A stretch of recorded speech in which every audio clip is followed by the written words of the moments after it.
My friends, wake up! Stretch and feel how your soul has atrophied. This world is filled with miracles and our time is short. Wake up, my friends! Wake up!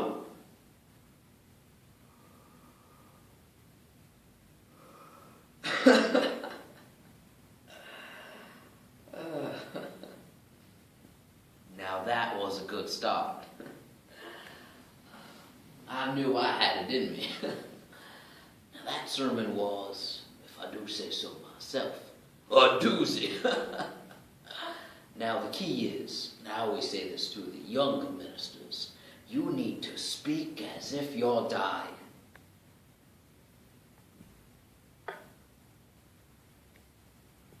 Because you are.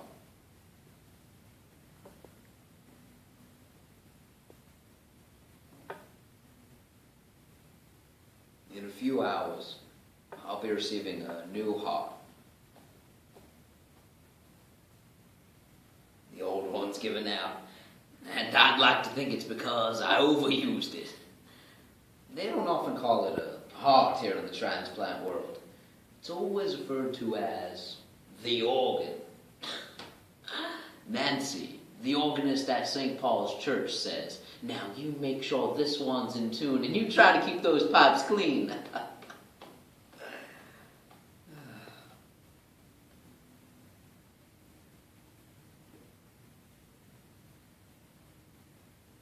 The heart has its own plans, I tell her. It follows naught but itself. It is possible that my body, this church, may not accept the gift of a new organ. That may be the case. Heaven and eternal paradise would be a nice runner-up.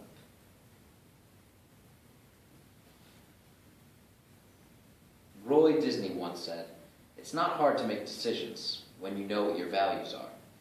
For our generation, a constant push and pull of emotions often lead us to make rash and sometimes fatal decisions. For Mort, an elderly minister awaiting a heart transplant, the time he spends before his surgery allows him to reflect on what his values are and how the decisions he's made has helped create the man behind the broken heart. The Domino Heart by Matthew Edison.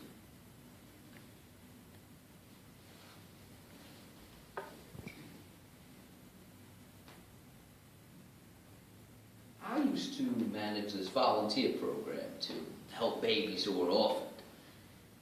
Now I remember this one night. At the center, one of the babies was crying, so I took her out to the fire escape to get some fresh air. It was a clear night with a full moon, and she just reached up to grab it. The nurse here told me. She says we do this a lot when we're younger, before our minds have learned about size and distance.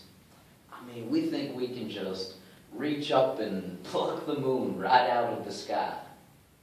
My friends, wake up! I believe that we can see people as they are. Love, wanting to be loved. It all boils down to this.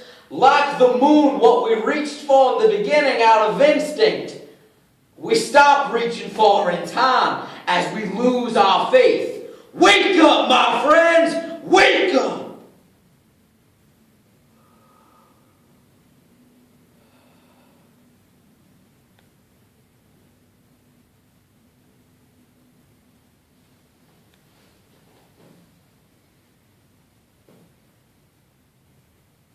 I'm scared about tomorrow.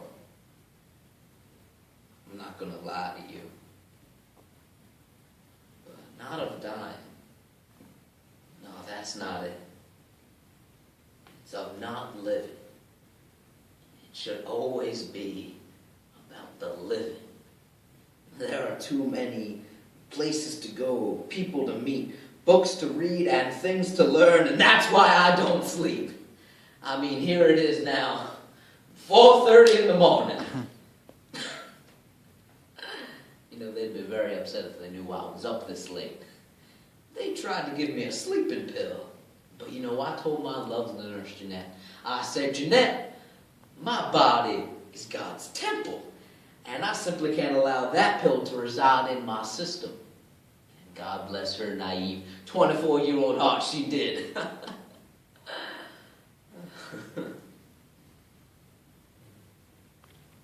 I don't know why I never found someone myself like Jeanette and got married. It just never seemed to happen when I was looking for it. But then again, there was the issue of Bailey Ann Foster. Now, when I was in high school, I was getting invited to these parties and meeting new people. And all through this was the issue of my best friend, Bailey Ann. One day she came up to me and she says, "Are you going to Tracy Wainwright's party on Friday?" I remember thinking to myself, oh geez, here we go. Now you see, the reason I didn't want Bailey at Tracy's party was because Tracy took dance lessons with Maggie O'Loy, the girl I had a crush on since the 3rd grade. Black hair, rosy pink cheeks, and green eyes. How was I going to get anywhere with her if I were to arrive with Bailey?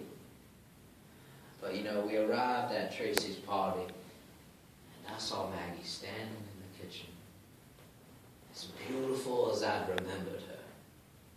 And we weren't in there 3 minutes before she came up to me, and she says, "I've read your poems in the school paper, and it was beautiful." Now, God as my witness, I mean, the next thing I know, we were out there on the dance floor. And we were dancing, me rather awkwardly, but I was in heaven. And you know, we started talking, and I started telling these jokes. I mean, I had the whole room laughing at one point.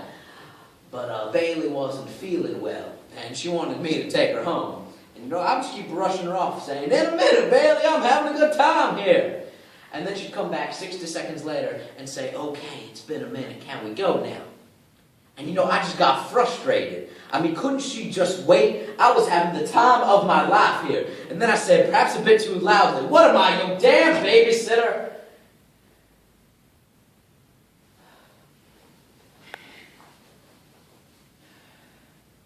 We didn't speak much after that. Occasionally there'd be a hello or how's your mother? But nothing much. Then one day, the phone rang.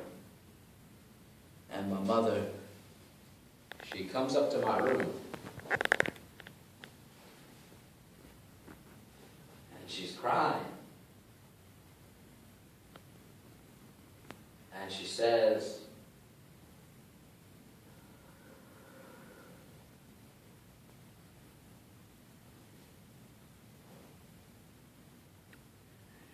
Bailey has died. She took her own life. Her suicide note read, "I'm sorry, but I'm so tired."